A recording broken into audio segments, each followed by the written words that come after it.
Bienvenue dans cette formation du coup sur l'apprentissage par renforcement. Aujourd'hui, la plupart des bonnes IA sur des jeux de société ou des jeux en ligne sont donc des IA qui font du deep reinforcement learning. Mais aujourd'hui, on va traiter les choses un peu plus basiques. On ne va pas encore traiter des deep reinforcement learning, juste l'apprentissage par renforcement en soi. Qu'est-ce que c'est? On va essayer de voir un peu tous les termes qu'il y a derrière, toute la théorie qu'il y a derrière. Et à partir de ça, déjà faire des premières approches qui vont nous permettre de traiter des problèmes qui sont en soi simples. Parce que, évidemment, si vous devez compter tous les états d'un jeu de Go, ça ne rentre pas dans votre âme. Voilà. Alors que si vous devez représenter juste tous les états d'un jeu, un jeu plus petit, je sais pas, il y a plein d'exemples, on va en voir les exemples, ça passera. Et donc c'est ce qu'on va voir aujourd'hui. Après ça, évidemment, ça va s'étendre, et donc ça va être le sujet de la formation suivante. Ça va être d'étendre ça donc, avec le Deep Reinforcement Learning pour considérer des problèmes qui sont des problèmes réels, donc beaucoup plus complexes, beaucoup plus gros, qui ne rentrent pas dans la RAM, et qu'on va pouvoir éventuellement traiter. Mais avant ça, c'est bien de comprendre tout ce qu'on fait, et donc on va traiter le cas de base. Mon cours est basé sur le cours de David Silver. David Silver, si vous ne connaissez pas, c'est un mec super. C'est lui qui a été le lead rechercheur sur le développement justement de AlphaGo Zero, qui a été une IA qui a été un peu connue, on va dire.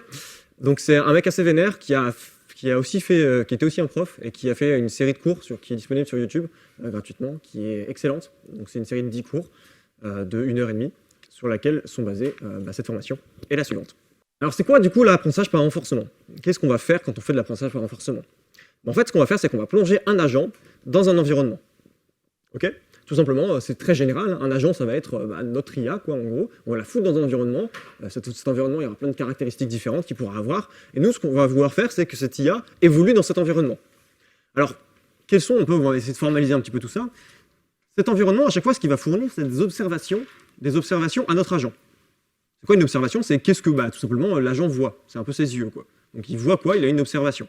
Okay, cet agent, lui, il va choisir de faire des actions à chaque instant T qui seront notées parmi les actions qu'il peut faire. Donc il aura un choix d'actions à faire et il va faire ces actions-là qui vont influer sur son environnement. Okay, et en fonction de ces actions, cet environnement va pouvoir mettre des récompenses à cet agent A, donc pour lui dire est-ce que c'était bien, est-ce que c'était pas bien ce que tu as fait.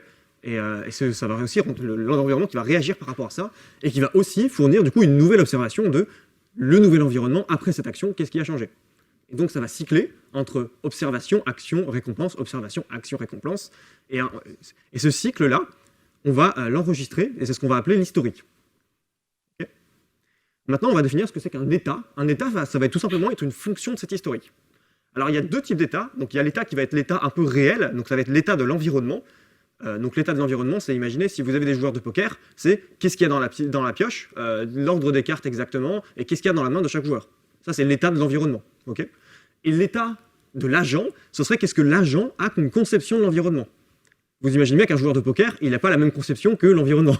L'environnement, lui, il va avoir la représentation complète de tout paquet et tout ce qui se passe, alors que le joueur, lui, il va que pouvoir supposer ce qui se passe, supposer ce qui reste dans le paquet, supposer ce que ses joueurs ont, et supposer et voir ce qu'il a lui. Voilà. Okay, donc il y a ces deux façons un petit peu différentes de voir le monde, donc c'est deux façons de définir des états.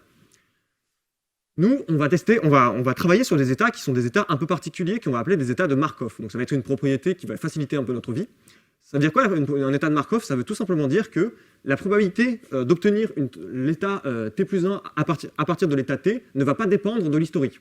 Autrement dit, on peut s'arrêter à regarder qu'une étape avant. C'est comme aux échecs. Aux échecs, au final, vous n'avez pas besoin de voir tout ce qui s'est passé avant dans la partie. Il suffit d'avoir le plateau à l'instant T, et vous pouvez savoir quels sont les coups possibles à l'instant T+1. Vous n'avez pas besoin de savoir ce qui s'est passé avant. Au final, c'est un peu pareil, même si vous voulez piloter un hélicoptère. Si vous avez un hélicoptère que vous voulez piloter, que votre agent doit piloter un hélicoptère sans se cracher, il ne va pas avoir besoin, s'il a sa vitesse, s'il a son accélération, s'il a sa position à chaque instant, il n'aura pas besoin de tout l'historique, il n'aura pas besoin de savoir qu'il a fait 4 loopings avant pour pouvoir prévoir sa trajectoire ensuite. Okay, donc voilà, un état de Markov, ça va être cette restriction. On va pas regarder des choses qui ont des tendances un peu trop longues dans le passé. On va dire qu'à chaque état T, ça va être suffisant pour prédire tout ce qui va se passer après. Okay, ensuite, ces états de Markov, on va encore se simplifier un peu la vie. Ce qu'on va faire, c'est qu'on va dire que notre environnement va être parfaitement observable. Alors vous vous doutez que c'est bien plus restrictif, donc là on enlève le poker, hein, justement on en parlait. Alors vous inquiétez pas, on pourra le remettre plus tard, bien sûr. Pour l'instant c'est juste les bases et on va travailler avec les bases. Et pour ça ce qu'on va faire c'est qu'on va définir des états parfaitement observables et qui sont en plus de Markov. Du coup chaque état, donc ce qu'on va donner ST, ça va être la même chose que l'état de l'agent ou que de l'environnement, puisque c'est parfaitement observable, ils ont la même représentation du monde.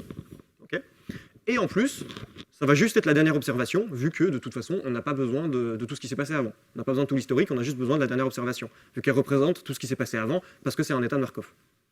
Ok? Donc c'est ça qui va être noté ST dans toute la suite de ce que je vais faire aujourd'hui.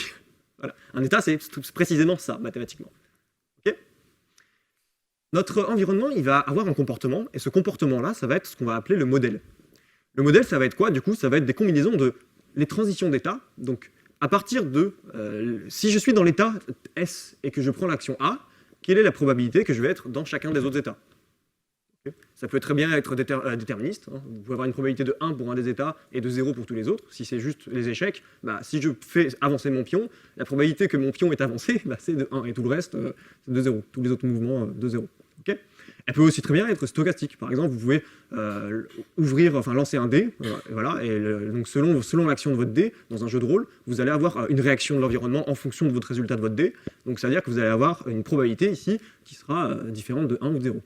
Ça, c'est la première partie du modèle. La deuxième partie du modèle, à votre avis, qu'est-ce que ce sera? Quelles sont les récompenses qu'on va avoir à chaque fois et quelles sont l'espérance des récompenses qu'on va avoir, sachant qu'on était dans un état T et qu'on a pris l'action A.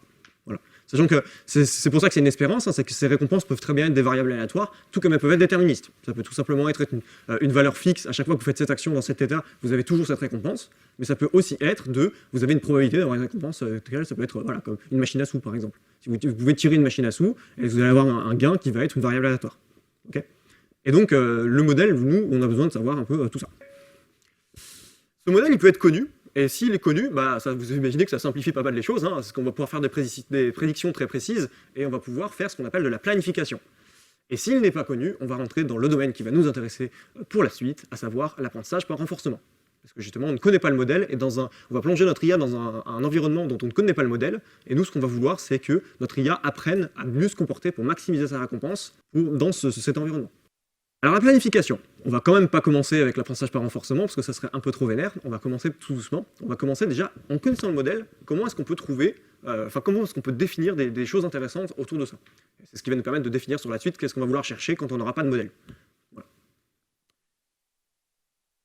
La première chose qu'on va voir du coup en planification, c'est les processus de récompense markovien. Alors un processus de récompense markovien, c'est quoi?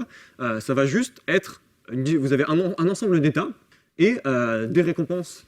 Donc un environnement qui est défini, donc avec son modèle, donc les probabilités de transition, donc plus les récompenses, donc le modèle, quoi. Donc là, je vous rappelle qu'on fait de la planification, donc on a un modèle, voilà.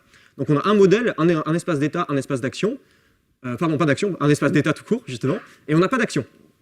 Parce que c'est un processus juste de récompense markovien. Il n'y a pas de décision à faire. L'agent ici, il ne décide rien, il subit sa vie et il subit l'environnement, et c'est en fonction de comment il subit l'environnement, on va s'intéresser un petit peu à caractériser ça. Parce que notre agent, imaginez que, genre, je sais pas, il est dans une rivière, voilà, et son but c'est de retrouver la rive, voilà. Et donc plus il est loin dans la rivière, on va imaginer que là c'est le centre de la rivière, et là c'est la rive. Donc plus il est loin dans la rivière, à chaque fois il va se déplacer comme ça vers la rive, ok. Donc c'est l'environnement qui va le déplacer, c'est pas lui qui choisit, il n'a pas le choix et il se fait juste déplacer. Et nous, ce qu'on va vouloir quantifier, c'est quels sont les états qui sont intéressants. Pourquoi? Parce que de toute façon, il ne peut pas choisir, mais peut-être que la seule chose qu'il va pouvoir choisir, c'est éventuellement où il commence. Où est-ce qu'il va commencer dans ce processus de récompense markovien.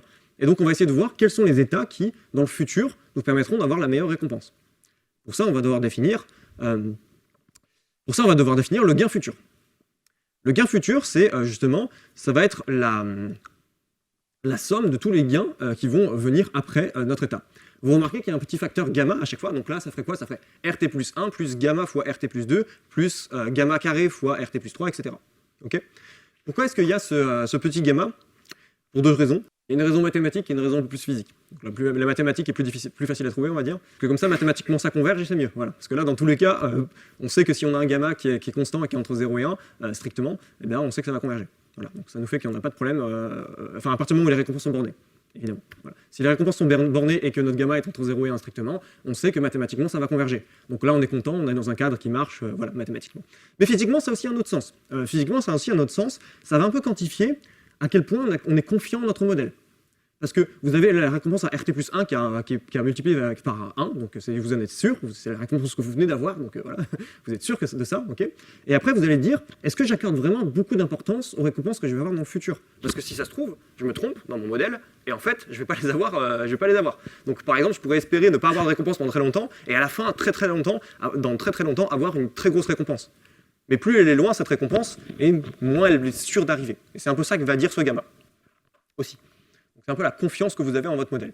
Okay, en pratique, ce gamma est très très proche de 1, très très souvent. Surtout quand vous faites de la planification, parce que très souvent, quand vous faites de la planification, c'est que vous êtes sûr de votre modèle, en général. Okay, donc ça va dépendre des applications, mais nous, dans les applications que je ferai, il sera très souvent égal à 1 moins 10 puissance moins 4. Quoi.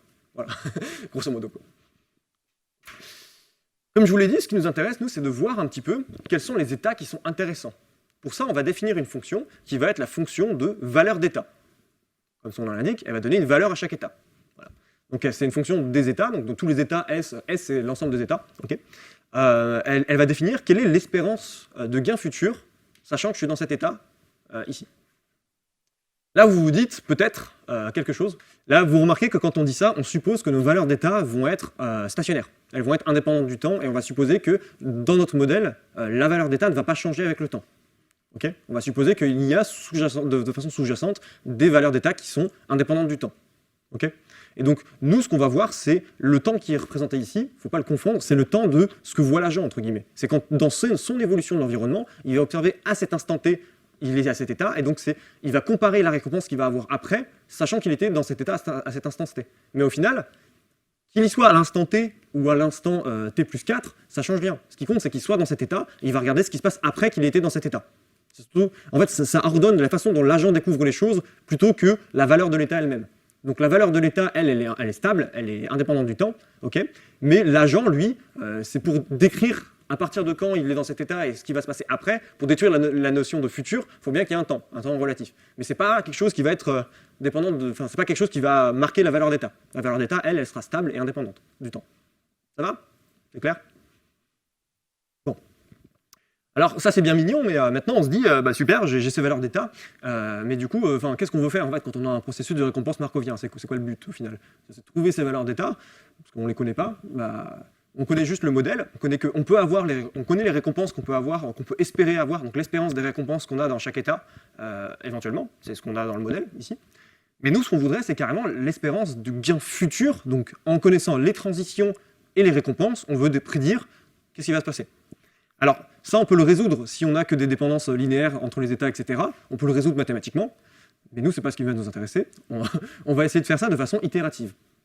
Pour faire ça de façon itérative, il nous faut une équation avec un point fixe, une équation dont cette valeur d'état est le point fixe, qu'on va pouvoir appliquer itérativement pour pouvoir trouver ce point fixe. D'accord ? C'est ce qu'on va faire tout à l'instant, c'est qu'on va établir une équation dont la valeur d'état sera le point fixe. Comme ça, on va pouvoir appliquer cette équation de façon itérative jusqu'à converger à ce point fixe.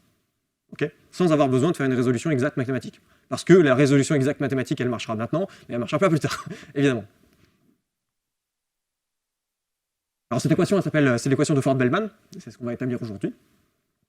Et pour ça, on va jouer à un jeu très simple, c'est le fameux jeu de la rivière de tout à l'heure. C'est-à-dire que, imaginez que vous êtes en plein milieu de la rivière, donc là je suis dans l'état N, je suis en plein milieu de la rivière, et je nage, dans tous les cas, j'ai pas le choix, je vais nager vers la rive. Donc l'environnement me dit de toute façon tu vas vers là-bas.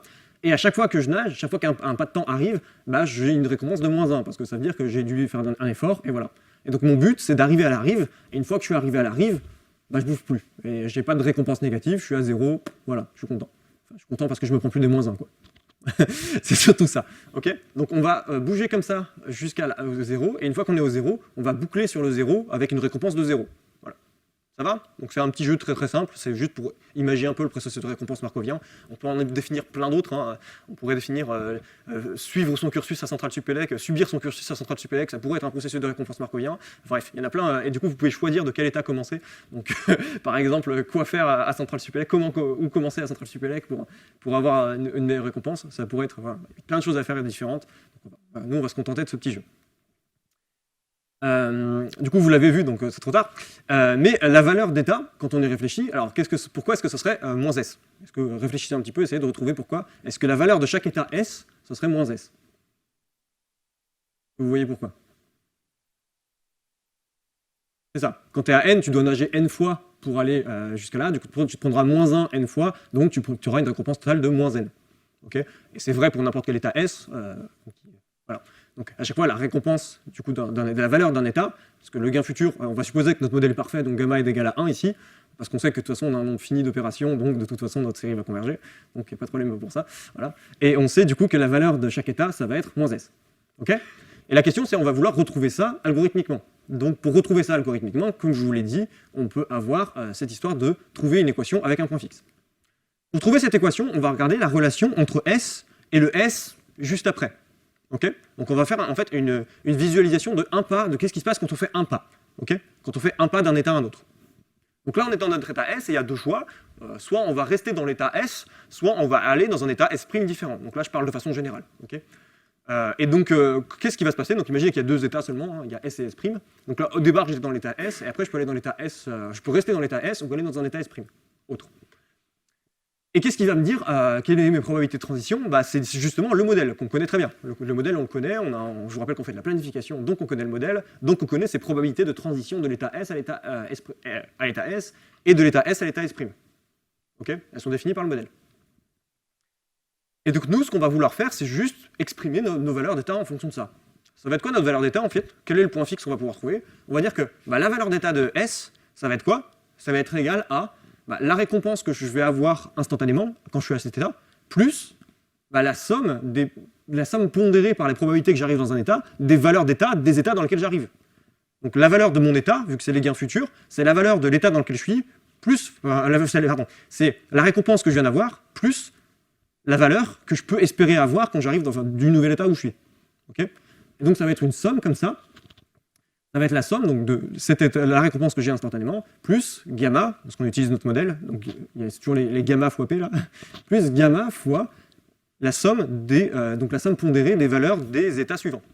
Et donc ça c'est l'équation de Ford-Bellman, et ce qu'on va vouloir c'est appliquer cette équation, donc on va dire à chaque fois que, donc c'est ce qu'on va faire, voilà, c'est le slide d'après, donc on va faire que nos valeurs d'état, donc c'est un vecteur ici, pour chaque état, ou chaque ligne de mon vecteur c'est un état, ok, et on va le mettre que c'est égal à la récompense que je peux avoir dans chaque état, plus donc la matrice de probabilité de transition fois le vecteur que j'avais avant. Okay, et on va appliquer ça de façon itérative. Et ce qu'on va obtenir, c'est une estimation de la valeur d'état. Donc là, c'est ce qu'on voit. Pour k est égal à 0, 1, 2, 3, 4, 5, 6 jusqu'à 10. Et au bout de 10, ça va rester stable. Et au bout de 10, ça va rester stable et ça va rester la vraie valeur d'état qui est, on rappelle, V de S est égal à moins S. Donc vous remarquez que dans mon animation, là, ça se propage des endroits terminaux pour arriver vers les endroits initiaux. C'est toujours le cas, ce qui est normal, parce que c'est dans les états terminaux que vous n'allez plus avoir de mise à jour, et ça va mettre à jour, du coup, au fur et à mesure, les états d'à côté. Et donc, vous remarquez que, en fait, qu'est-ce qui se passe? C'est, au tout début, toutes les valeurs d'état sont toutes à 0, parce que je les ai initialisées à 0, voilà, c'est juste ça, c'est arbitraire, mais c'est comme ça. Ensuite, qu'est-ce qui se passe? Elles prennent tous une valeur de moins 1, parce que c'est leur valeur instantanée, sauf l'état 0 qui reste à 0.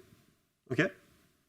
Puis, qu'est-ce qui va se passer? Il va y avoir plus le terme ici, qui va être P fois ce terme-là sera plus forcément nul. Ce terme-là serait égal à moins 1 encore si on sait qu'après on va se retrouver dans un état là. Donc il sera égal à moins 1 pour tous les états qui seront au-dessus de 2. Parce que dans tous les états qui sont au-dessus de 2, l'état d'après, ce sera un état qui aura une valeur qui sera non nulle. Donc il n'y a que lui qui ne va pas bouger, il n'y a que l'état 1 qui ne va pas bouger parce que l'état d'après, ce sera l'état 0. Enfin, depuis les états terminaux jusqu'aux états initiaux, et voilà. Ça va? Est-ce que c'est très clair de comment ça se passe? C'est très bien, on va passer à la suite. La suite, c'est quoi? On rajoute des actions. Parce que maintenant, c'est bien mignon de subir l'environnement, mais c'est quand même mieux quand on a un agent qui prend des décisions, évidemment. Donc, qu'est-ce qui va se passer? On va définir pour ça ce qu'on va appeler une politique. Ça va être quoi une politique? Une politique, ça va être justement la façon dont votre agent va agir en fonction de l'état dans lequel il est. Ok? Mathématiquement, c'est la probabilité de prendre une action A, sachant qu'on est dans un état S. Ça va jusque-là? C'est très intuitif les mathématiques de l'apprentissage par renforcement, donc c'est très pratique pour ça. Ok. On a toujours notre bonne vieille valeur d'état, donc elle n'a pas changé, hein. C'est toujours l'espérance des gains, sachant qu'on était dans un état, mais on a aussi une nouvelle chose. À votre avis, qu'est-ce que ce sera? Une nouvelle fonction de valeur. Ce ne sera plus les fonctions de valeur d'état, ce sera les fonctions de valeur d'action. Fonction de valeur d'action, ce sera quoi? Ça va être l'espérance du gain futur, sachant qu'on est dans un état T et qu'on a pris cette action A. C'est ça qui va être la valeur d'action. Vous remarquez donc que si on fait ça, ça c'était un vecteur, ça va être une matrice. Donc pour chaque action que vous avez, vous allez devoir multiplier pour tous les états que vous avez. Donc vous voyez très bien pourquoi est-ce que le jeu de Go, ça va être compliqué à le faire passer en RAM ce tableau. Hein. Parce que le nombre d'états c'est déjà 10 puissance 300, alors le nombre d'états fois le nombre d'actions qui sont possibles, aïe. Bref, donc vous voyez que ce qu'on fait, ça marchera sur des petits problèmes, ça va nous permettre de construire la théorie pour faire des gros problèmes plus tard, mais pour l'instant, voilà. Ça, on peut l'appliquer, à la limite, sur le Morpion, ça passe. Voilà. Morpion, ça passe encore, en RAM. Mais dès que puissance 4, je suis même pas sûr qu'il passe, tu vois. Je pense pas, d'ailleurs. Déjà, ça commence à être trop haut. Mais vous inquiétez pas, plus tard, on fera des trucs pour faire ça. Bien, très bien. Donc pareil, hein, la politique, ici, elle ne dépend pas vraiment du temps. De la même façon que tout à l'heure, les valeurs d'état, et que de la même façon que la valeur d'action ne dépend pas du temps, la politique, ici, ne dépend pas vraiment du temps. C'est juste, le temps, il est là juste pour dénoter le fait qu'il y ait des choses futures par rapport à des choses passées. Mais c'est tout. Il n'est pas là pour définir que ça change selon le temps. Bon, on va changer de jeu, hein, parce que notre jeu, il n'était pas ouf, il n'y avait pas d'action à faire. Hein, donc on va changer de jeu, on va prendre un jeu qui est très classique pour tout ce qui est découverte de stratégie, etc. Parce qu'il y a une stratégie optimale, et puis voilà, parce que c'est dans Fort Boyard, alors c'est cool. Vous connaissez sûrement ce jeu, c'est le jeu de Nîmes. Donc là, c'est le jeu de Nîmes trivial, c'est-à-dire que c'est la version simple du jeu de Nîmes, où vous avez un tas de N bâtons. Donc là, tac, j'ai N bâtons. Et à chacun leur tour, il y a 2 joueurs qui vont choisir de prendre 1, 2 ou 3 bâtons, et celui qui prend le dernier bâton a perdu. Super jeu de Fort Boyard qui n'a aucun sens parce que ce jeu est résoluble, enfin genre par un humain, avec une feuille de papier et un crayon en 3 secondes. Donc voilà. Donc on a le choix entre 1, 2 ou 3 bâtons, c'est notre espace d'action. Notre espace d'état, c'était nos N bâtons, voilà, c'est les différents états, combien de bâtons il reste, c'est nos états. Et nos actions, c'est 1, 2 ou 3. Okay, le nombre de bâtons qu'on prend. On va jouer, donc notre environnement, ça va être quoi? Notre environnement, ça va être un joueur aléatoire. Ce joueur aléatoire, il va prendre toutes les actions qu'il a et il va en prendre une au pif.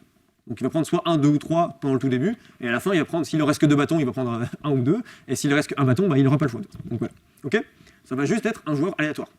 Et les récompenses, ça va être quoi? Ça va être que tout simplement, si mon agent gagne, il a plus 1, s'il perd, il a moins 1. Je crois même que c'est... j'ai même fait autre chose, je crois. S'il gagne, il a 0, je crois, et s'il perd, il a moins 2, un truc du genre. J'ai dû faire. On verra dans la suite de toute façon avec les implémentations. Mais vous voyez l'idée. De toute façon, ce qui compte, c'est pas du coup la valeur absolue de la récompense, c'est la différence entre les récompenses, évidemment. Parce que techniquement, j'aurais pu mettre moins 2000 et plus de 100, ça n'aurait rien changé. Voilà. Au comportement de l'IA. Ça change rien. Bon, à votre avis, qu'est-ce qu'on va faire? La même chose. Hein. On ne va pas changer trop la vie.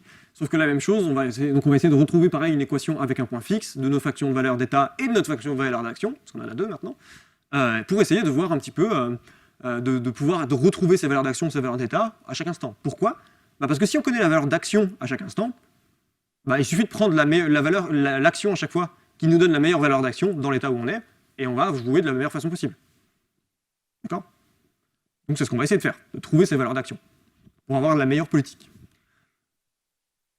Alors qu'est-ce qui va se passer? On a notre état S, et on va pouvoir faire un choix qui va être quelle action on va faire. On a le choix entre 2 actions. Alors notre action 1 ici et notre action 2. Et qu'est-ce qui va dire si on choisit une action ou l'autre? Ça va être notre politique. Okay, c'est notre politique, c'est la probabilité du coup de choisir à 1, sachant qu'on était dans l'état S. Et pareil pour l'action A2. Okay, et ensuite, en fonction de nos actions, l'environnement, il va nous balader de 4 façons différentes dans l'espace d'état. Donc pareil que tout à l'heure, il y a les probabilités de retourner dans l'état avant ou d'aller dans un état autre. Voilà. Et donc la probabilité, elle change selon que vous ayez pris votre action, une action ou une autre. C'est pas forcément les mêmes. Ok? Vous voyez qu'il y a toute une diversité d'actions possibles. Donc vous voyez que ça explose très très vite. Il y a beaucoup de variables très très vite. Quoi. Il suffit de faire un seul pas et on se retrouve déjà avec pas mal de variables. Okay, donc autant de variables que d'actions ici, et ici une bonne matrice déjà. Ok? Alors qu'est-ce qu'on va faire ici? On va pouvoir expliquer et trouver une relation entre nos valeurs d'état et nos valeurs d'action. Alors souvenez-vous de ce qu'on a fait tout à l'heure. Est-ce que vous pouvez me trouver là une relation entre notre valeur d'état et la valeur d'action? Donc notre valeur d'état ici, ça va être... il n'y aura pas d'histoire de récompense pour l'instant parce qu'il n'y a pas encore pris d'action. Les récompenses sont exprimées ici, au niveau de la case modèle. Donc là c'est la case comportement de l'agent, et là c'est la case comportement du modèle. Okay, Donc les récompenses, ça s'applique ici, dans tout ce qui est modèle. Donc là, on n'a pas encore d'histoire de récompense instantanée. Donc la valeur d'état, ça va être quoi? Ça va juste être la somme pondérée des valeurs d'action, des actions qu'on a prises. Okay, c'est exactement ce qu'on a ici. Ok? Ça va pour tout le monde là? J'étais un peu vite la dernière fois, c'est pour ça que je suis un peu plus lent ici. Vous l'avez vu passer en ninja, et il est reparti aussi vite. Qu'est-ce qui va se passer du coup de l'autre côté? On va pouvoir exprimer les valeurs d'action en fonction des valeurs d'état. Et à votre avis, comment est-ce qu'on va faire? Exactement la même chose. On va pas s'emmerder. Sauf que là, ne pas oublier la petite récompense qui arrive, parce qu'on est du côté du modèle, donc on a aussi la récompense instantanée qui arrive.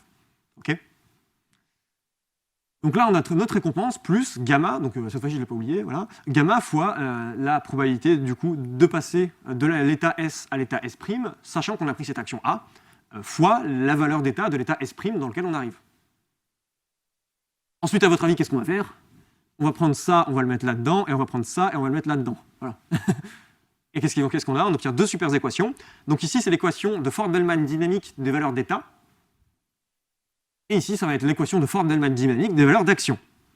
C'est des grosses équations, mais au final, c'est vraiment ce qu'on vient de faire là, de façon extrêmement intuitive, qu'on a mis dans des équations. Hein. Est-ce que ça va? Vous en êtes convaincus? Ça se retrouve assez facilement au final. Sauf que là, si on fait ça, en fait, ce qu'on va faire, c'est qu'on va juste évaluer notre politique. Si on fait ça et qu'on applique itérativement, du coup, cette équation-là, en fait, ce qu'on va faire, c'est pas trouver la meilleure façon d'agir ou la meilleure politique. Ce qu'on va faire, c'est qu'on va juste trouver quelle est la valeur de chaque état, sachant que je joue de cette façon. Ben oui, parce que la valeur d'état et la valeur d'action, elles vont changer selon la façon dont vous choisissez vos états et vos actions. Imaginez par exemple, dans un jeu vidéo, où vous pouvez prendre, si vous êtes un très bon joueur, vous pouvez prendre une action qui est très risquée, mais qui vous risque de vous rapporter très gros. Bah, cette action-là, dans cet état, elle a beaucoup de valeur pour un gros joueur, un joueur qui sait bien jouer, parce qu'il va minimiser le risque, alors que pour un nouveau joueur, bah, il va toujours se prendre le mur dans la tronche, et il va toujours avoir une récompense qui sera nulle. Et donc pour lui, la valeur d'état, parce qu'il joue mal, sera beaucoup moins bonne que pour le très bon joueur. Donc ça dépend bien de la façon dont on joue. Vous voyez l'idée? Donc les états et les actions, la valeur des états et la valeur des actions dépendent de ce que vous en faites des états et des actions. Ok? Ce qu'on va faire, c'est évaluer quelles sont les valeurs d'état pour notre politique et quelles sont les valeurs d'action pour notre politique. Ok?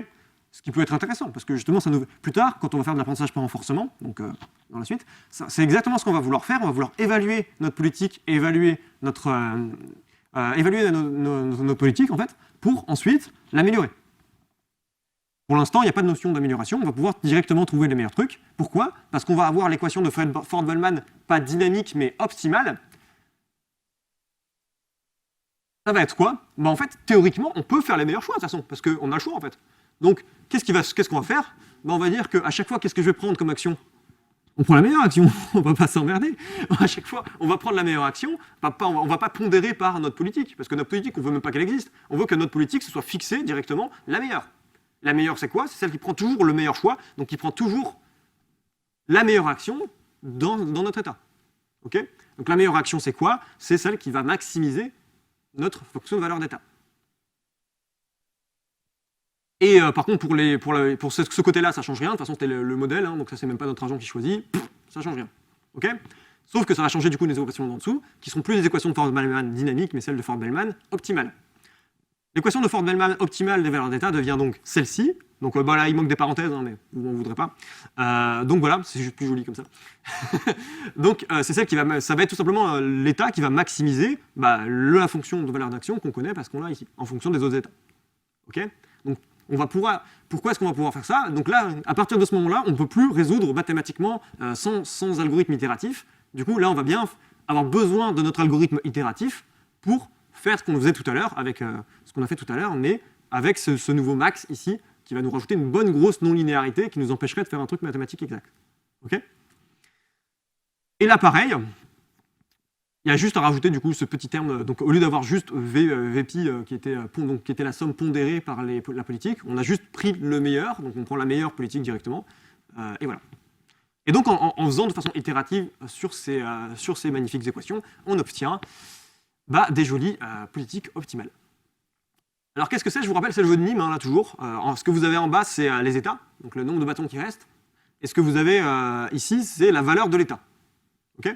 Donc, moins 1, enfin du coup il prend moins 2, c'est ça. Voilà. Il a toujours moins 1 dans la tronche quoi qu'il arrive, et il a plus 1 après son moins 1 s'il a gagné, et moins 1 encore s'il a perdu. Donc c'est pour ça qu'il est à moins 2 ici, que là il est à moins 1 parce qu'il gagne autant qu'il perd quand il est à cet état-là. Mais ça dépend juste, enfin, les effets, ça c'est juste un effet de bord, ça dépend de l'implémentation que j'ai fait. Ce qui est surtout intéressant, c'est de voir ce qui se passe ici, là.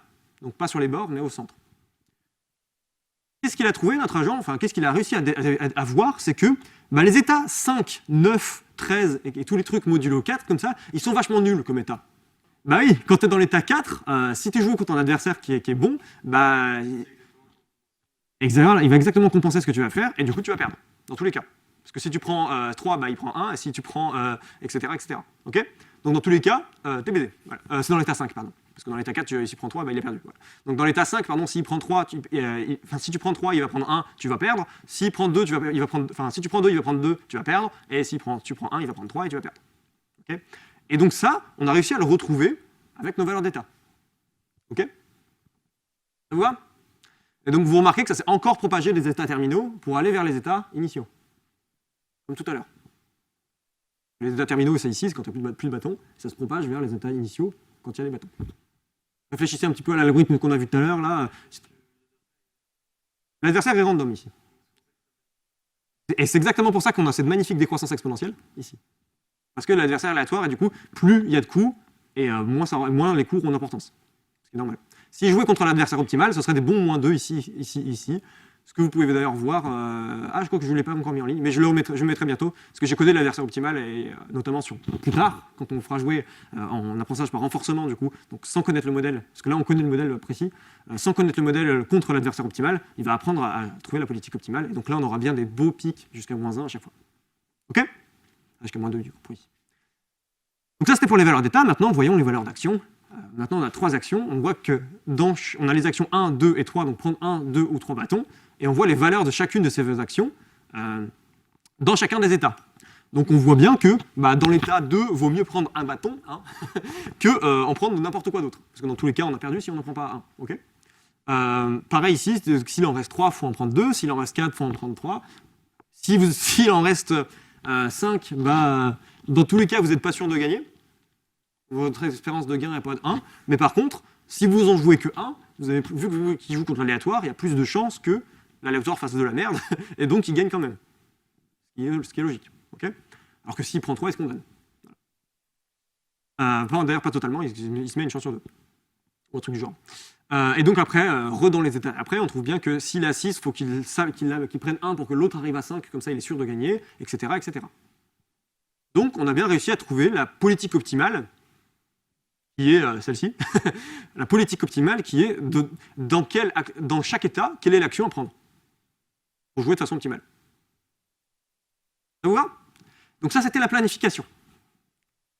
La planification, c'était simple, c'était beau, c'était sympa, on avait le modèle, on pouvait mettre un truc itératif et hop, c'était fini en quelques itérations. Et là, on va passer, évidemment, à la suite. La suite qui est bien plus intéressante, qui fera bien plus de temps. Donc l'apprentissage par renforcement. Là, on va vouloir évaluer, améliorer notre comportement, mais sans avoir le modèle. Sans avoir les probabilités d'aller d'un état à un autre, sans savoir où sont les récompenses, etc., etc. Alors comment on va faire? Je vous en ai un petit peu parlé déjà. On va faire 2 choses à chaque fois. On va évaluer notre politique. On va toujours choisir une politique. Donc au début, elle va être aléatoire, très probablement. Voilà. Choisir une politique. Ensuite, on va évaluer cette politique pour voir quelles sont les valeurs d'état et les valeurs d'action. Et après, en fonction de ça, on va se dire, je vais changer mes choix et je vais prendre de meilleurs choix. Du coup, éventuellement prendre ce qui va maximiser mes valeurs d'action en général, ce qui va maximiser du coup mes récompenses, et pour avoir du coup une amélioration de notre politique, pour pouvoir faire, et du coup on va faire ça à chaque fois. On va évaluer notre politique, améliorer notre politique, réévaluer la nouvelle, améliorer la nouvelle, etc. etc. C'est ce qu'on va faire pour essayer de converger vers la politique optimale. Ok ? La première forme d'évaluation qu'on va voir, c'est l'évaluation toute simple, qui est l'évaluation de Monte Carlo. Vous avez déjà entendu Monte Carlo, je suppose, dans votre vie. Voilà. Donc Monte Carlo, qu'est-ce que ça veut dire? Tout simplement, c'est juste que vous allez remplacer l'espérance par l'espérance empirique. Donc vous allez remplacer une espérance théorique par une moyenne empirique de ce que vous avez vu. Ok? Ce que ça veut dire, c'est que notre valeur d'état, ça va être la somme des gains où l'état est observé, donc la somme des gains dans des parties où l'état est observé, voilà, divisé par le nombre de parties où l'état est observé. C'est une moyenne, quoi. Voilà, et jusque-là, rien ne vous choque, j'espère. Et du coup, ce qu'on va faire, c'est qu'à la fin de chaque épisode, on va mettre à jour du coup notre moyenne ici. Donc, notre moyenne, c'est le gain total divisé par le nombre de fois qu'on a observé du coup cet état. Okay, ce qui est égal du coup à la... On va le mettre à jour du coup à chaque partie. À chaque nouvelle partie, on va mettre à jour du coup en fonction du le nouveau gain qu'on a eu sur cette partie, plus le gain qu'on avait déjà eu avant. On peut se séparer en plusieurs morceaux, donc le nouveau gain qu'on a eu à cette partie, plus ça qui représente le gain qu'on a eu avant. Okay, et ce qu'on peut simplifier du coup dans cette équation qui est beaucoup plus facile à implémenter, qui va être tout simplement, on va mettre à jour du coup notre valeur d'état, ça va être la valeur d'état d'avant, donc c'est ça qui se redistribue, hein, la valeur d'état d'avant plus 1 sur n fois l'erreur qu'on a faite. Je ne peux pas me corriger cette parenthèse bleue, c'est terrible, c'est vraiment terrible. Donc ça va être 1 sur n fois la différence du coup entre le gain que vous avez eu au nouvel état, donc c'est ce g nu là ici, moins la valeur que vous espériez avoir du coup pour ce gain-là. Donc c'est l'estimation que vous aviez de ce gain justement. Voilà. Donc vous remarquez que plus vous allez observer cet état et plus le 1 sur n va être petit, c'est normal, chaque nouveau terme dans une moyenne a moins d'importance. Là je vous apprends rien.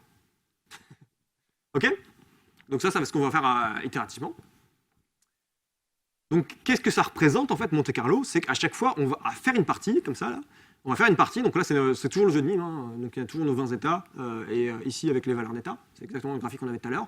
Et ce qu'on va faire, c'est que si on a eu un 1, on va mettre à jour tous les états qui ont été observés, on va les mettre à jour, du coup, comme ça.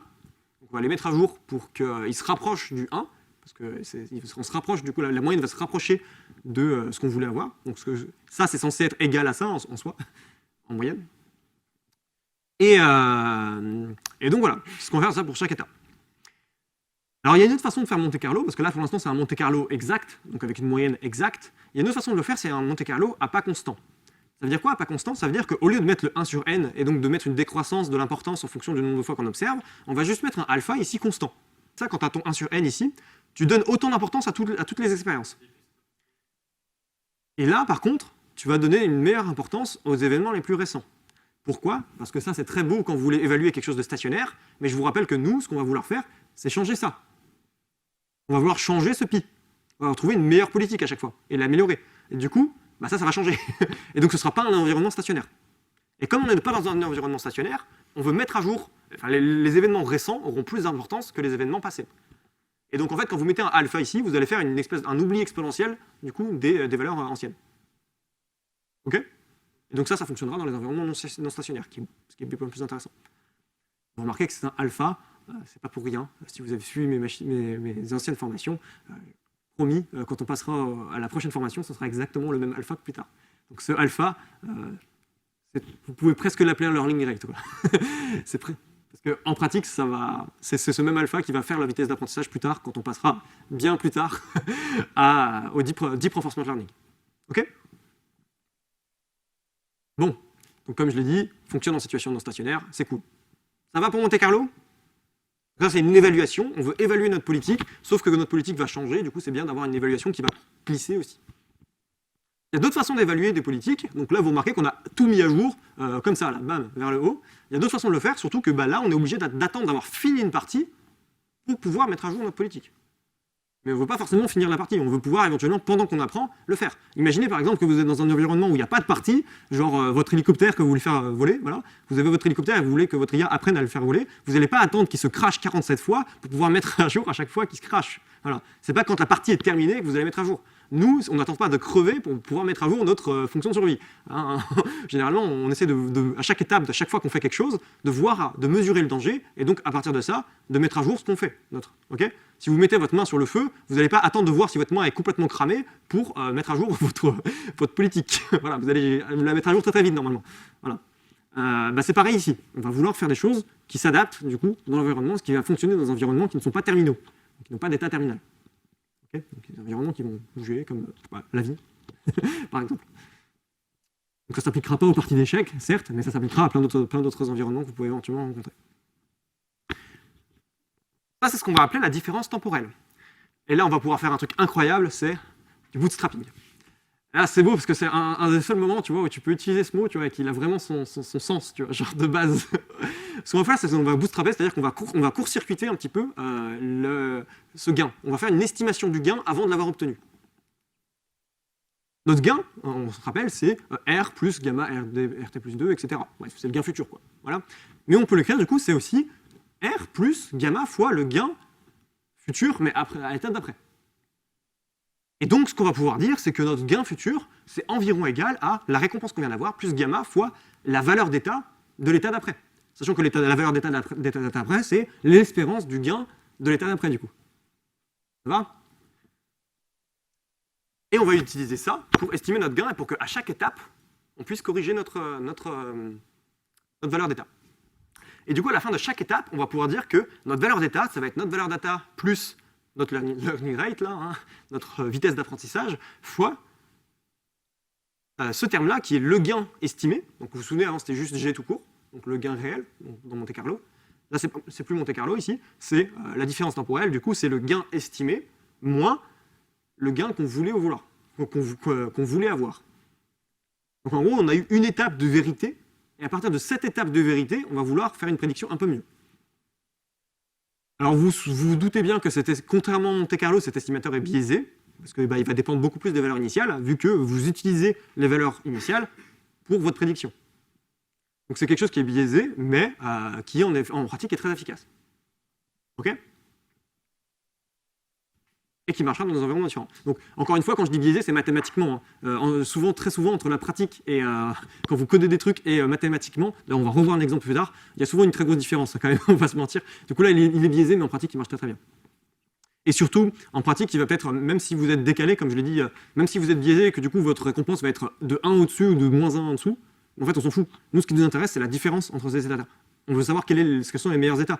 Donc, au final, que ce soit biaisé ou non, ça n'a pas tant d'importance. Ce qui va être intéressant, c'est juste que ce soit biaisé pareil partout.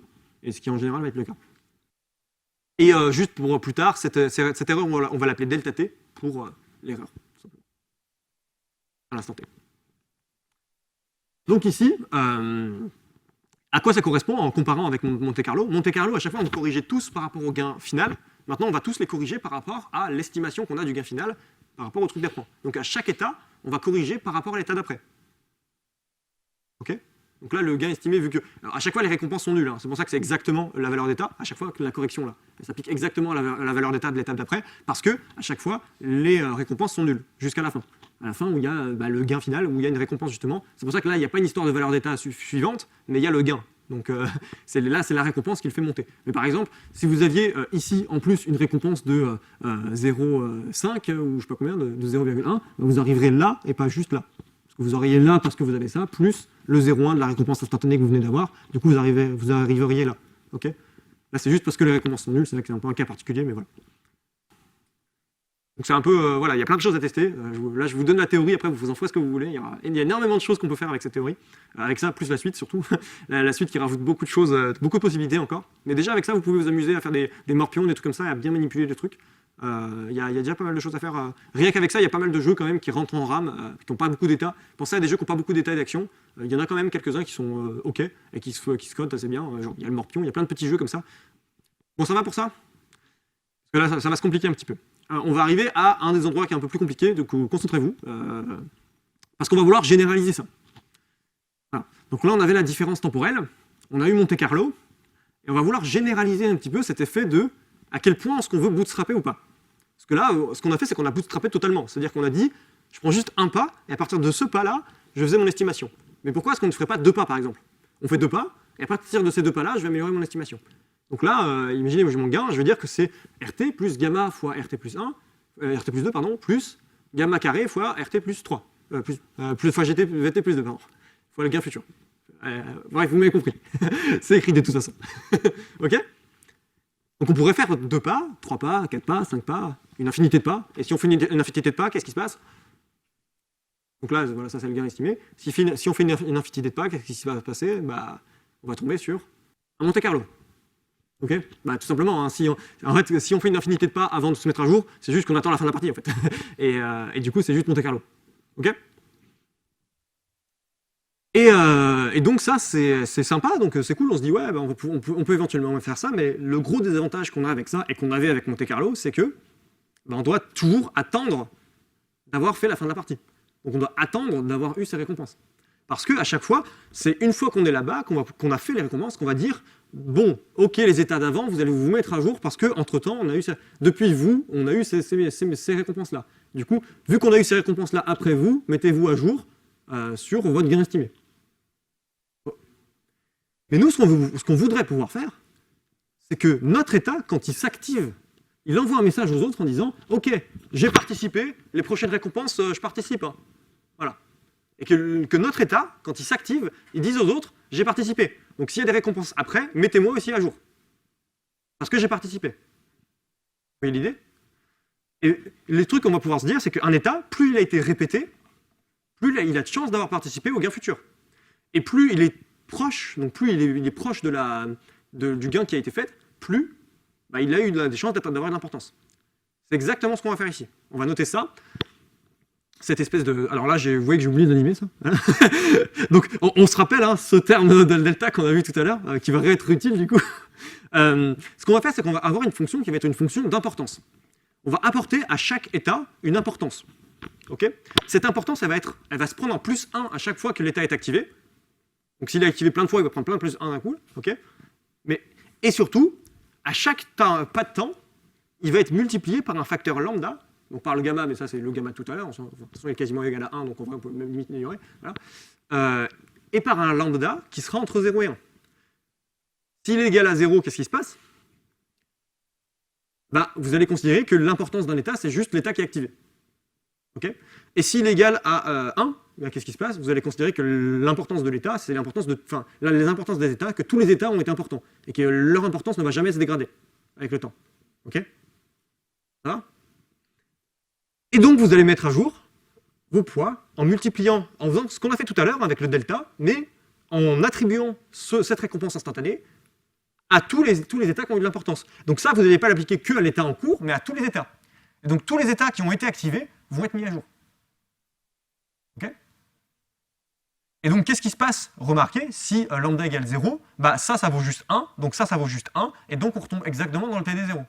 TD0 qui était la différence temporelle qu'on vient de voir juste avant. Si ça c'est égal à 1, qu'est-ce qui va se passer? Bah à la fin de l'épisode, on aura mis à jour tous les états de façon équivalente, donc tous les états ont eu la même importance, et du coup ça revient à dire quoi? Monte Carlo. Ok? Est-ce que ça vous va?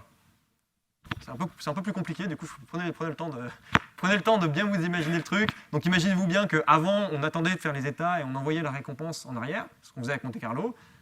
Après on s'est dit on fait qu'un pas et à partir de ce pas-là on va estimer à fonction de où on était, de ce qui allait se passer avant. Maintenant c'est ce qu'on fait, on estime le gain qui va être futur, mais on attribue cette récompense à tous ceux qui étaient importants avant. Et quand on fait ça, à la fin de l'épisode au final, ça va être équivalent, mathématiquement. En fait, quand tu fais Monte Carlo de base dans un sens, alors pour rentrer dans les détails, oui, quand tu fais Monte Carlo de base dans un sens, ça fait une somme géométrique, et justement c'est pour ça que c'est équivalent, parce que les deux sont équivalents à une somme géométrique. Juste une qui est itérative et l'autre qui est au final. Exactement que pareil que tout à l'heure quand on avait fait Monte Carlo, soit tu calcules d'abord tous les termes, ensuite tu en fais la moyenne, ça c'est une façon de faire une moyenne classique, mais aussi tu peux faire une moyenne agrégée, c'est ce qu'on a fait tout à l'heure. C'est-à-dire qu'à chaque fois tu rajoutes le terme, mais avec une importance moins importante. C'est exactement ce qu'on fait ici, mais avec une moyenne géométrique, et pas arithmétique. Pour rentrer dans les détails un peu matheux. Si vous n'avez pas compris ce qu'on vient de dire, ce n'est pas du tout grave, mais c'est pour ceux qui veulent rentrer dans les détails un peu plus matheux. Ok ? Tout ce qu'il y a à savoir, c'est que ça, c'est équivalent, enfin, vous voyez bien cette image de est-ce qu'on envoie le message vers l'arrière ou est-ce qu'on envoie le message vers l'avant. Soit on dit, ok, il y a eu ces récompenses, vous avez participé, donc on vous récompense, donc on vous met à jour, ok. Et soit vous faites l'inverse, et les états, quand ils sont activés, ils disent au prochain qu'ils ont participé, et donc quand il y aura des récompenses plus tard, il faudra les mettre à jour aussi. Et au final, c'est exactement pareil. Soit ils ont été mis à jour après ou avant, quoi. Mais dans tous les cas, ils ont été mis à jour en fonction des récompenses qu'ils ont eues après. Maintenant qu'on a su comment évaluer nos modèles, donc là je vous rappelle que tout à l'heure ce qu'on fait c'est de l'évaluation, c'est-à-dire qu'on a une politique, on a un environnement, on a un agent, on évalue la valeur des états et la valeur des actions de cet agent dans cet environnement, sachant qu'il suit sa politique qui pour l'instant a été fixée. Ok ? Maintenant on va vouloir améliorer notre politique. Ça, il faudra déjà définir quelque chose qui est C'est quoi une meilleure politique mathématiquement? Ok? Mathématiquement, une meilleure politique, en fait, c'est très simple. Ça veut dire que pour tous les États, la valeur d'État est supérieure ou égale. Pourquoi? Parce que ça veut dire que votre agent, il tire un meilleur parti des États que l'autre agent. Vous remarquez que c'est une relation d'ordre qui est partielle, parce qu'il peut très bien y avoir des situations où des politiques sont incomparables. Imaginez que vous avez un État où vous êtes très bon, mais que l'autre est très nul, et inversement, un État où vous êtes très nul et que l'autre est très bon, bah c'est difficile de les comparer. Et du coup, on va les considérer incomparables. Le principe d'une relation d'ordre partielle, c'est que des fois, il y a des éléments incomparables. Okay? Mais par contre, nous, ce qu'on va savoir et ce qu'on va poser, c'est un théorème, sachez que je vous le crache à la gueule, mais il est valide. Vous regarderez dans les détails, notamment dans les vidéos de David Silver, si vous voulez plus de détails sur ça. Donc, il existe une politique optimale qui est la meilleure de toutes. Voilà.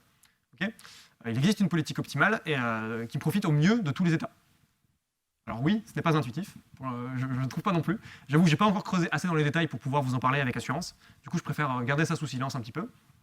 Mais nous, tout ce qu'on va faire, de toute façon, c'est essayer de trouver des politiques meilleures que d'autres. Donc on n'a même pas forcément besoin de savoir que ça va converger ou non, c'est plus une question de maths qu'une question d'info. Donc nous, ce qu'on veut, c'est tout simplement les améliorer de façon informatique. Une politique qui est meilleure que d'autres, c'est une qui va prendre le meilleur parti de tous des États, tout simplement. Okay? Donc il va réussir à espérer un meilleur gain futur. Nous, ce qu'on veut faire, c'est on veut améliorer notre politique. Donc ça, je vous rappelle que c'est l'expression du coup de qu'est-ce qu'on va pouvoir améliorer. Du coup, c'est la valeur de l'État, du coup, la valeur de l'action, pardon, en fonction des valeurs d'État.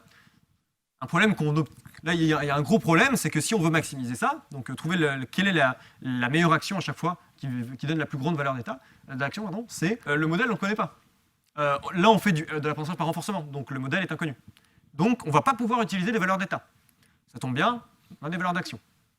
Donc, nous, ce qu'on va vouloir apprendre, c'est les valeurs d'action. Et ce qu'on va vouloir évaluer, c'est les valeurs d'action, et pas les valeurs d'état. Et vous voyez le problème aussi, parce que ça tombait bien, les valeurs d'état, c'était moins gros que les valeurs d'action. On en a déjà parlé. Donc, les valeurs d'action, c'est un peu plus lourd à évaluer. Mais, on n'a pas le choix pour du RL. Alors, il y a un autre problème avec ça, on va voir très très vite. Donc l'amélioration à VAR, ça va être tout simplement, à chaque fois, qu'est-ce qu'on va faire? On va évaluer notre politique, donc, comme tout à l'heure, donc par Monte Carlo, différence temporelle, ou ce que vous voulez, on s'en fout. Donc là, j'ai pris quoi? J'ai pris Monte Carlo, voilà. Donc ce que vous voulez, vous évaluez votre politique, et à la fin, vous allez choisir d'améliorer votre politique. L'améliorer, comment vous pouvez dire? Tout simplement, l'idée naïve qu'on peut avoir au début, c'est juste prendre à chaque fois l'action qui va maximiser notre fonction de valeur d'état. L'action, pardon. Déjà, on voit que ça a une sale gueule. Là, vous le voyez grandir, ça c'est mignon, mais au final, on voit que elle n'est pas incroyable, la valeur d'état. Enfin, les valeurs d'action ne sont pas incroyables. Et surtout, là, ce que je vous ai remis en haut, c'est la politique optimale qu'on avait trouvée tout à l'heure par la planification. Je vous rappelle qu'on avait trouvé la politique optimale. Okay, donc là, je l'ai remise là-haut. Et du coup, ce qui est en rouge, c'est ce qui est différent, et ce qui est en vert, c'est ce qui est pareil. Voilà. Donc ça, c'est la valeur. Ça, c'est justement la politique de lui, là, ce qu'il est en train d'apprendre. Okay, et on voit qu'il n'est pas incroyable. Notamment, là, on voit qu'il y a un problème. Notamment. Okay, bon, on voit qu'il est dégueulasse. Il n'a toujours pas compris que quand il y avait 2 bâtons, il fallait en prendre un. Tu vois, genre, c'est pas non plus incroyable. Tu vois. Quand il y a 3 bâtons, il n'a pas compris qu'il fallait en prendre 2. Tu vois. Donc c'est pas non plus une question de proximité là, avec la. Ça pourrait, mais non. À votre avis, c'est quoi le problème avec ça? Réfléchissez à comment il se comporte. Il évalue son truc, là, il évalue sa valeur d'action, il choisit celui qui est le meilleur et il réévalue. Il va manquer d'exploration. Il va toujours faire la même chose. En fait, il va prendre une action, et vu qu'il suffit qu'il gagne une seule fois avec cette action, et il ne va plus jamais prendre une autre action, en fait. Il va toujours garder la même, parce que pour lui, c'est celle qui va maximiser son score, en fait. Et du coup, il va manquer d'exploration. C'est-à-dire qu'il va toujours rester bloqué dans je vais toujours exploiter les mêmes choses. Ok? Donc ça, c'est un problème extrême. Oui? D'où les suites de 1, d'où le fait qu'il fasse n'importe quoi en fait. À chaque fois qu'il prend une action et qu'il gagne avec, il ne va plus jamais prendre une autre action, même si elle n'est pas optimale. Et du coup, c'est pas ouf. Voilà. Du coup, c'est pas ouf. Et ça, c'est un problème qui est très, très, très important en algorithme en général d'ailleurs. En tout ce qui est algorithme, où vous voulez chercher des solutions à des problèmes, donc tout ce qui est algorithme d'optimisation, il y a une question, quand vous avez des états comme ça, enfin quand vous avez des espaces qui sont très grands, il y a une question du coup d'exploitation et d'exploration. Donc à savoir à quel point vous allez explorer des endroits et à quel point vous allez exploiter les trucs que vous connaissez, que vous savez qui marchaient. Alors là, ça va être un peu la même idée, c'est que ici, ce qu'il va faire, c'est qu'il va faire que exploiter les trucs qu'il pense qui marchent, mais il va jamais explorer d'autres choses. Et du coup, il va rester coincé dans ces trucs un peu près a priori et il va jamais évoluer. Alors comment est-ce qu'on pourrait faire pour arranger ça? Un problème classique pour s'imaginer ça, c'est le problème des bandits manchots. On va en reparler tout à l'heure. Le problème des bancs dimensionnaux, c'est quoi? C'est que vous avez des machines à sous en face de vous. Vous avez n machines à sous, donc qui représentent n actions. Donc vous êtes dans un état qui est l'état de choisir une machine à sous. Voilà. Vous n'avez que ça comme état, donc un seul état, n actions, ok, possible. Et vous devez faire en sorte de maximiser votre récompense. Sauf que les récompenses que vous avez des machines à sous, c'est des variables aléatoires à chaque fois. Du coup, vous ne pouvez pas être sûr en tirant le bras une fois que vous avez parfaitement exploré cette machine à sous et que vous savez comment elle fonctionne. Alors comment est-ce que vous pourriez faire pour maximiser sur le long terme votre gain? En gros, oui, tu alternes un petit peu entre les deux. Pourquoi? En fait, tu vas donner une probabilité d'exploration et une probabilité de ne pas explorer. Ok? En fait, tu vas faire en sorte d'explorer, mais pas toujours. Donc il y a plusieurs façons de faire ça, et une des façons de faire ça, c'est d'avoir, comme tu le dis là, donc c'est ce qu'on appelle ça, c'est la politique qui est epsilon avar. La politique avar, c'était qu'on prenait toujours le meilleur.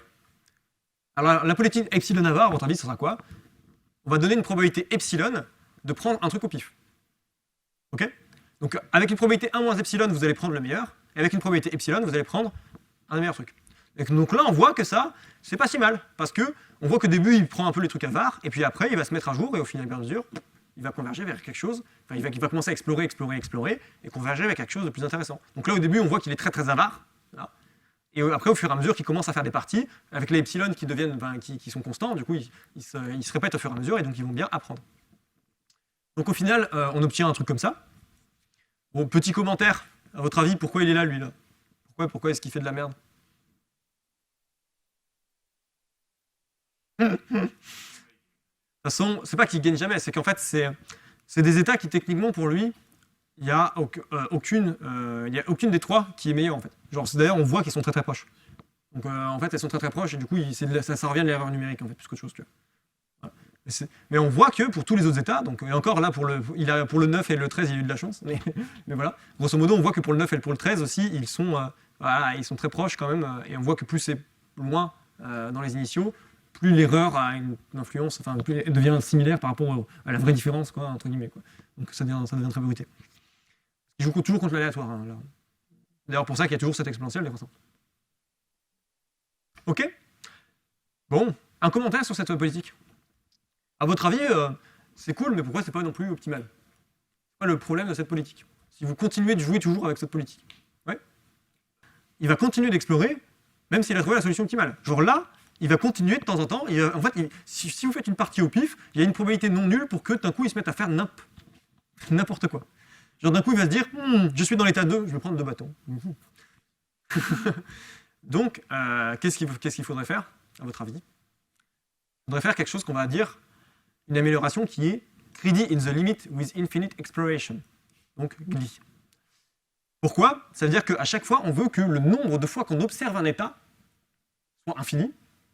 Quand le nombre d'explorations tend vers l'infini, on veut explorer de façon infinie tous les états, mais on veut aussi que la limite de notre politique ce soit greedy. Donc la politique avare. Donc on veut qu'à la limite, notre politique soit avare. Mais on veut quand même aussi explorer une infinité d'états. Ça c'est tout à fait possible. Il suffit de prendre une epsilon greedy avec epsilon est égal à 1 sur epsilon. Donc là c'est ce qu'on obtient. Ici là, c'est ce qu'on voit avec... on prend une epsilon greedy avec 1 sur epsilon. Du coup, 1 sur epsilon va tendre vers 0, du coup on va bien tendre vers la politique avare, okay, et on va quand même avoir une infinité d'exploration parce que epsilon ne sera jamais nul. Donc on aura à l'infini une infinité d'exploration. Mais en pratique, qu'est-ce qui se passe? C'est dégueulasse. Pourquoi? Exactement, parce que l'exploration, on l'abandonne très très vite. Et vous vous souvenez tout à l'heure, d'abord il était très avare et après il explorait très lentement au final. Alors que là, on lui dit direct dès le début, le epsilon, il part en inverse et du coup il descend très très vite, trop proche de 0. Et du coup, théoriquement, mathématiquement, on converge vers un truc optimal. Certes, mais en pratique, ça marche pas. Parce qu'en pratique, on n'a pas une infinité de temps de calcul. Donc ça ne marche pas. Donc il faut falloir bien choisir un peu quand même cette histoire de comment compenser exploration et exploitation. Et comment le faire en sorte qu'on ait une exploration qui soit décroissante, mais non pas non plus infinie, quoi. Donc ici, on va vous reparler du coup des problèmes des bancs dimensionnaux, parce que la solution du problème des bancs dimensionnaux, qui est la plus connue, en tout cas, c'est celle de l'UCB, donc la Upper Confidence Bound. Pourquoi? Parce que Upper Confidence Bound, ça vous donne justement ça vous borne le regret en fait. Le regret, c'est la différence entre la meilleure action et l'action que vous avez prise. Enfin, la meilleure action que vous avez trouvée et l'action que vous avez prise. Okay, et du coup, ce que vous allez pouvoir faire avec cet algo-là, c'est borner ce regret. Et donc, je ne vais pas rentrer dans les détails, mais c'est un algo qui marche très bien. Donc, vous voyez qu'il y a une partie greedy ici, et là, vous avez une partie d'exploration. Vous remarquez que l'exploration, elle est en log sur n. Du coup, elle va jamais être égale à 0, mais elle va quand même converger, parce que quand vous avez ça qui va tendre vers plus l'infini, ça va tendre vers plus l'infini plus vite que ça. Du coup, ça va quand même converger vers le greedy. Okay, sauf que ça va le faire de façon bien plus propre. Et ça, on le voit très bien si vous regardez la façon dont il se met à jour là, dans l'animation. Au début, on voit qu'il est assez greedy, certes, mais que dès qu'il fait une découverte, paf, il exploite direct, tout le temps. Vous voyez? Et il fait quand même des découvertes, enfin, il fait des découvertes assez vite au final, assez rapidement. Et vous voyez qu'au début, il fait tac, tac, tac, tac, tac, tac, tac, et hop, ça monte très très vite. Et donc, à la fin, on obtient très très vite la politique optimale, modulo, comme tout à l'heure, les trucs modulo 4. Les 1 modulo 4 qui sont un peu spéciaux. Ok? Mais quand même moins bien que quoi? Pas vraiment, parce qu'au final, qu'est-ce qui vous intéresse, vous? Avoir la Q-value qui correspond à la vraie Q-value, donc la Q-value optimale, ou avoir la politique optimale le plus vite possible sans avoir besoin d'explorer à fond. Votre agent, ce qu'il veut, c'est bien agir, parce que c'est là qu'il a de l'influence. Pas forcément avoir une bonne conception de qu'est-ce qui est bien et qu'est-ce qui n'est pas bien. Ce problème-là, précisément, c'est un truc qui va être redétaillé quand on va voir A3C, donc l'acteur critique, donc dans la formation suivante, donc pas celle-ci. Quand on va vouloir justement faire A3C, c'est ce qui a été utilisé pour faire AlphaGo 0. Hein, donc c'est un algo un peu vénère, quoi, mais qu'on va voir bientôt, hein, donc, dans les 2 prochaines heures de formation sur l'ERL. Et cette question-là reviendra. Voilà. Donc c'est une très bonne question. Mais on n'en est pas encore là. Ok? Maintenant, ce qu'on va voir, c'est SARSA. SARSA, c'est quoi? C'est très très simple. Vous vous souvenez de ce qu'on a fait avec la différence temporelle pour l'évaluation? Bah voilà, c'est tout. C'est juste, au lieu d'avoir une amélioration, au lieu d'avoir une évaluation qui est juste Monte Carlo, on va juste prendre une évaluation qui sera la différence temporelle, donc généralisée ou non, hein. Là je l'ai généralisée, mais voilà, et c'est tout, voilà, c'est SARSA. Sauf que, là, ce qu'on estime, c'est pas les valeurs d'état comme tout à l'heure, c'est les valeurs d'action, et du coup, c'est de là que vient le nom SARSA, parce que S de t, A de t, R de t plus 1, S de t plus 1 et A de t plus 1. C'est de là que ça vient. C'est-à-dire que vous allez regarder à chaque fois, vous allez bootstrapper sur l'état que vous êtes, l'action que vous... l'état t, l'action t, la récompense t plus 1, l'état t plus 1 et l'action t plus 1. Et en fonction de ça, vous allez pouvoir bootstrapper. Donc c'est pour ça que ici, vous avez une pondération de toutes les actions plus futures. Mais par exemple, si vous aviez... quand vous allez l'implémenter, ça, et quand je l'ai implémenté, vous verrez que c'est pas exactement ça que j'ai fait. Ce que j'ai fait, c'est que avec ma Q-value ici, je vais estimer quelle est l'action que je vais prendre, et du coup, ce que je vais mettre ici, ça va être la Q-value avec l'action t plus 1. Donc je vais évaluer quelle action je prendrai dans l'état suivant, et donc c'est en fonction de ça que je vais le mettre à jour. Mais ça revient un peu au même que faire ça. Pour plus de détails, regardez l'implémentation. Donc SARSA, ça marche très très bien aussi, parce que ce qu'on remarque, c'est qu'on trouve, on dirait pas comme ça, mais il trouve très très vite la politique optimale. Donc là, je l'ai arrêté un petit peu à l'avance, bon, on s'en fout. Il trouve très très vite la politique optimale, donc tac, tac, tac, tac, tac, tac. Et vous voyez que là, il fait une très très mauvaise estimation à ce niveau-là de la fonction Q. Mais par contre, il trouve très très vite la fonction optimale. En gros, là, je l'ai mis, il fait 3 fois moins de parties quasiment que les trucs d'avant. Il fait 3 fois moins de parties et pourtant, il trouve quand même la politique optimale. Donc même s'il a une moins bonne estimation de Q, il a très très vite la politique optimale. Ce qui est plus intéressant. Pour ce qu'on fait là, en tout cas. Ok? Bon, dernière slide de maths. Celle-ci, je n'ai pas eu le temps de l'animer, désolé. Donc elle est un peu vénère, certes. Regardez pas tout en même temps. Regardez que ce qu'il y a en haut pour l'instant. J'ai pas encore fait les trucs, j'aurais dû le coder. Désolé. Donc là, ce qu'on va vouloir faire, regardez-moi plutôt que de regarder ça, vous inquiétez pas, je vous montrerai ce qu'il y aura besoin au moment. Ce qu'on va vouloir faire maintenant, c'est on va vouloir apprendre un peu de façon différente. Parce que, en pratique, quand on n'apprend pas toujours sur notre politique optimale. On ne fait pas que modifier notre façon de jouer. On a aussi conscience qu'il y a d'autres façons de jouer, et en fonction de ces autres façons de jouer, on peut améliorer notre façon de jouer. Okay ? Imaginez par exemple que vous êtes un joueur d'un jeu, vous êtes très très bon, mais que vous voulez tester une nouvelle stratégie.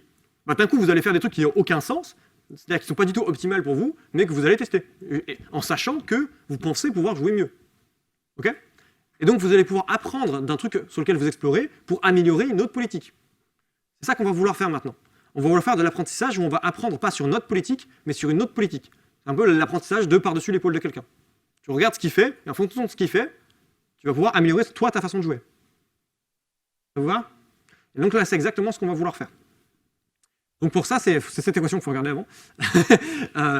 Donc si on regarde cette équation ici, ce qu'on va vouloir, on va vouloir estimer du coup notre valeur quand on fait notre estimation. Avant, on faisait notre estimation du coup du gain futur avec la récompense plus gamma fois la valeur d'état, donc la Q-value de notre politique actuelle. Sauf que là, ce qu'on veut, c'est pas ça. Là, ce qu'on veut, c'est l'espérance de gain avec notre politique mu, qui sera la politique optimale, notre politique objectif, la meilleure, quoi. Donc en gros, c'est sachant que je joue très très bien, en vrai, moi, ce que j'aurais pu faire, c'est ça. Après, maintenant que j'arrive dans cet état, tu vois. Donc je me dis que, si je fais ça, alors c'est un peu chelou, tu vois, je me dis, je prends ce chemin et tout, je fais un peu des trucs chelous, mais j'arrive dans cet état-là, et moi, je sais qu'à partir de cet état-là, je vais pouvoir jouer de cette façon, ce qui va me permettre d'avoir ce gain-là. Je ne vais pas forcément continuer à faire n'importe quoi, mais je sais que je vais pouvoir jouer de façon bien. Vous voyez l'idée? Et c'est exactement ce qu'il y a dans cette équation ici. C'est-à-dire que vous allez mettre à jour du coup votre exploration, là, vous explorez toujours votre politique, ok? Et vous allez pouvoir dire, quand vous allez estimer en mode, moi je sais que en jouant bien, je peux faire ça. Et donc c'est à partir de ça que vous allez corriger. Ça vous va? Mais en pratique, ça on le connaît pas. Ça c'est pas, en pratique c'est chiant à calculer. Et donc ce qu'on va faire, c'est qu'on va faire une petite astuce mathématique, qui est l'équation juste au-dessus. Cette petite astuce mathématique, c'est que l'espérance de mu d'une fonction quelconque, donc là c'est les gains sachant machin, hein, donc on s'en fout de ce que c'est là-dedans, ça va être égal à la somme des mu fois f. Ça c'est juste une espérance. Voilà. Ok. Ce qu'on va pouvoir faire, c'est une petite astuce de calcul, c'est qu'on va pouvoir dire que c'est égal à pi fois mu sur pi fois f. Là, rien de... Voilà. Et donc c'est aussi l'espérance sachant pi, donc l'espérance conditionnelle de pi, de ce terme-là qui est à l'intérieur de cette nouvelle fonction qu'on a. Ok? Dites-vous que c'est vraiment une astuce de calcul sur les espérances conditionnelles. Je ne sais pas si vous en avez déjà fait, mais dites-vous que la définition de l'espérance conditionnelle, c'est ça. Voilà. Et à partir de ça, donc là, c'était une espérance sachant notre politique pi avant. Et donc là, ce qu'on veut, c'est le convertir du coup notre espérance sachant mu en espérance sachant pi. Et du coup, on fait une petite astuce de calcul. Donc pour ça, pour repasser en espérance de pi. Pourquoi? Parce que nous, c'est ce qu'on connaît en fait. L'espérance de pi, c'est ce qui correspond pour nous à notre Q de pi. Donc c'est ça qu'on connaît. Et donc ce qu'on va faire, c'est dans notre sarsa ici, donc sarsa, le truc qu'on vient de voir juste avant, là, on va remplacer notre terme ici par ce qu'on vient de voir ici. Donc en fonction de donc ça va être l'espérance de pi sachant. Ça va être l'espérance du coup de pi sachant ça, ce que vous sortez, parce que de toute façon c'est un terme constant, donc vous pouvez le sortir. Donc il va sortir ici. Donc ça c'est le terme que vous avez là. Fois ce qu'on avait tout à l'heure. Donc la somme, donc c'est l'espérance de pi, voilà, comme ça. Ok? Et donc ce que vous allez retomber sur tout simplement ceci. Ok? C'est juste pour savoir d'où ça vient. Je vous avoue que c'est pas très très grave si vous faites que coder ça et vous comprenez l'idée avec que ça. Mais voilà, c'est juste que je préférais revenir un petit peu au vrai truc d'où ça vient. Mais grosso modo, ce que vous pouvez retenir, c'est qu'en fait on va mettre à jour, on va pondérer non plus par pi, mais par mu, donc notre politique objectif. Alors qu'on va quand même utiliser le tableau de pi, notre politique actuel. Et pourquoi? C'est parce qu'on a fait cette petite manipulation avant. Voilà, c'est juste ça. Moi, ça m'avait perturbé, c'est pour ça que je préférais vous le partager. Voilà, c'est ça. Mu, c'est la politique objectif. Et pi, c'est celle sur laquelle on apprend. Et, en gros, le tableau que tu as défini de Q, il est sur pi. C'est parce que c'est sur celle-là que tu apprends. Mais par contre, celle que tu as dans la tête, celle qui est d'objectif, c'est mu. Donc voilà, on fait ça. Et quand on fait ça, il y a un cas particulier de faire ça, c'est qu'on peut se dire, pourquoi se faire chier à choisir une autre politique objectif que greedy? Parce qu'après tout, à la fin de ce qu'on veut, nous, c'est juste prendre la meilleure action dans le meilleur état, hein, dans notre état, à chaque fois. Du coup, notre politique objectif, on peut dire que ça va être juste tout le temps greedy. Et notre politique pi, ça va être ce qu'on disait avant, là, c'est-à-dire que le greedy UCB ou ce que vous voulez, tu vois. Voilà. Ok? Et notre politique objectif, c'est toujours celle-là. Alors, qu'est-ce qui va se passer quand on fait ça? La somme des greedy S, ça revient à dire qu'en fait, on va prendre que le plus grand des tableaux Q au final. Et donc, ça revient à prendre le max. Ok? Parce que si on prend que l'argument qui va maximiser machin truc, au final, on prend juste le max des Q. Ok? Et quand on fait ça, eh bien, on obtient le Q-learning. Voilà. Le fameux Q-learning que vous ne connaissiez pas, mais qui est très connu en vrai dans le milieu de l'apprentissage par renforcement, c'est juste ça. C'est appliquer une politique SARSA, donc appliquer un algorithme SARSA avec une politique objectif qui est la politique greedy. Et donc, vous allez juste implémenter ça, ce qui en soi n'est pas très long à implémenter, hein, ça prend vraiment 10 lignes. Voilà.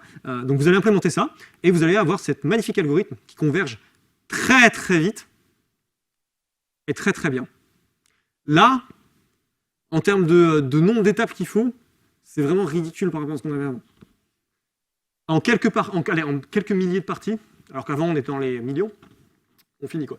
On finit par trouver ça. Okay, donc ça devient, ça c'est un algo qui est très très violent et qui en plus est très très joli, je trouve. Quand il a, je sais pas, il y a une façon de se propager comme ça là qui est assez jolie, je trouve. Genre tu vois vraiment qu'il explore d'abord les trucs finaux là, ou d'abord il se dit alors là, ouais là je sais, tu vois. Après il se propage, tu vois, il se dit ah tiens je découvre des trucs et j'améliore un petit peu et après il met tout à jour au final. Et là on voit que même l'estimation de Q est très très bonne, alors que c'est pas son objectif quoi. On utilise toujours GliUCB là-dedans. Parce que là, quand je dis Q-learning, il y en a plein de Q-learning différents. Ça dépend de quelle politique PI vous avez pris. Et là, comme politique PI, j'ai repris la GliUCB tout à l'heure. Okay, et tu vois que même par rapport à la GliUCB tout à l'heure, on a quand même des très bonnes estimations de notre valeur Q. Donc, bah voilà, c'est tout pour aujourd'hui. Donc, merci à vous.